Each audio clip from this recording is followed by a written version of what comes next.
Mummy papa 11 बजे की गाड़ी से आ रहे हैं। फ़ोन की घंटी तो सुनी मगर आलस की वजह से रजाई में ही लेटी रह गई। उसके पति राहुल को आखिर उठना ही पड़ा। दूसरे कमरे में पड़े फ़ोन में घंटी बजती ही जा रही थी। इतनी सुबह कौन हो सकता है जो सोने भी नहीं देता। चिड़चिड़ाहट में उसने फ़ोन उठाया। हेलो कौन? तभी दूसरी तरफ से आवाज़ सुनी। सारी नींद खुल गई। नमस्ते पापा। बेटा बहुत दिनों से तुम्हें मिले नहीं, सो हम दोनों 11 बजे की गाड़ी से आ रहे हैं। दोपहर का खाना साथ में खा रहे हैं हम। 4 बजे की गाड़ी वापस लौट जाएंगे। ठीक है हाँ पापा, मैं स्टेशन पर आपको लेने आ जाऊंगा। फ़ोन रखकर वापस कमरे में आ गए। उसने रचना को बताया कि मम्मी पापा 11 बजे की गाड़ी से आ रहे हैं और दोपहर का खाना हमारे साथ ही खाएंगे। रजाई में घुसी रचना का पारा एकदम 7वें आसमान पर चढ़ गया। कोई दोपहर को भी सोने नहीं देता। अब सबके लिए खाना बनाओ, पूरी नौकरानी बना दिया है। गुस्से से उठी और बाथरूम में घुस गई। राहुल हक्का बक्का हो उसे देखता ही रह गया। जब वह बाहर आई तो राहुल ने पूछा, क्या बनाओगी? गुस्से से भरी रचना ने तुनक के जवाब दिया, अपने को तल के खिला दूंगी। राहुल चुप रहा और मुस्कुराता हुआ तैयार होने में लग गया। स्टेशन जो जाना था। थोड़ी देर बाद गुस्सैल रचना को बोलकर वो मम्मी पापा को लेने स्टेशन जा रहा है, वो घर से बाहर निकल गया।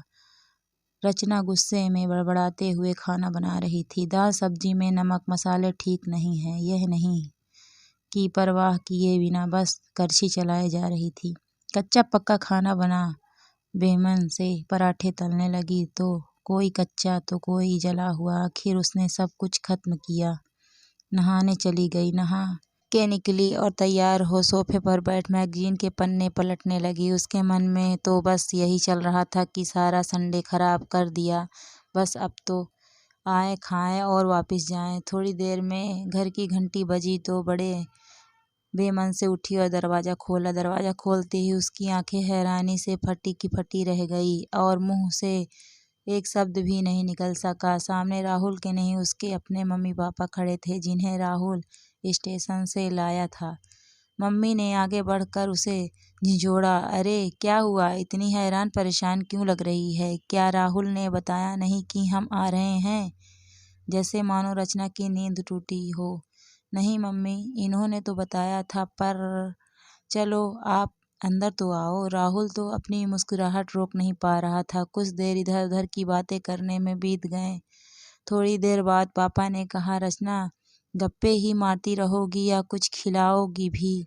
यह सुन रचना को मानो सांप सूंघ गया हो। क्या करती? बेचारी को अपने हाथों ही से बनाए अंधे पके और जले हुए खाने को परोसना पड़ा। मम्मी पापा खाना तो खा रहे थे मगर उनकी आंखों में एक प्रश्न था जिसका वो जवाब ढूंढ रहे थे। आखिर इतना स्वादिष्ट खाना बनाने वाली उनकी बेटी आज उन्हें कैसा खाना खिला रही है? रचना बस मुंह नीचे किए बैठी खाना खा रही थी। मम्मी पापा से आंख मिलाने की उसकी हिम्मत नहीं हो पा रही थी। खाना खत्म कर सब ड्राइंग रूम में आ बैठे। राहुल कुछ काम है, अभी आता हूँ कहकर थोड़ी देर के लिए बाहर निकल गया। राहुल के जाते ही मम्मी, जो बहुत देर से चुप बैठी थी, बोल पड़ी, क्या राहुल ने बताया नहीं था कि हम आ रहे हैं? तो अचानक रचना के मुंह से निकल गया। उसने सिर्फ यह कहा था कि मम्मी पापा लंच पर आ रहे हैं। मैं समझी उसके मम्मी पापा आ रहे हैं। फिर क्या था? रचना की मम्मी को समझते देर नहीं लगी कि ये मामला है। बहुत दुखी मन से उन्होंने रचना को समझाया, बेटी हम हों या उसके मम्मी पापा, तुम्हें बराबर का सम्मान करना चाहिए। मम्मी पापा क्या, कोई भी घर आए तो खुशी खुशी अपने हैसियत के मुताबिक उसकी सेवा करो। बेटी जितना किसी को सम्मान दोगी उतना तुम्हें ही प्यार और इज्जत मिलेगी।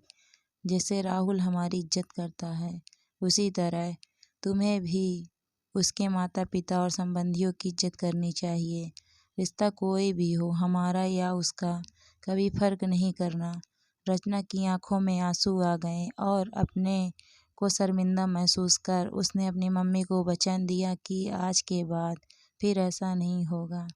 तो दोस्तों आपको ये स्टोरी कैसी लगी? अगर स्टोरी अच्छी लगी हो तो लाइक शेयर ज़रूर करें और चैनल को सब्सक्राइब भी करें। Thank you for watching my video.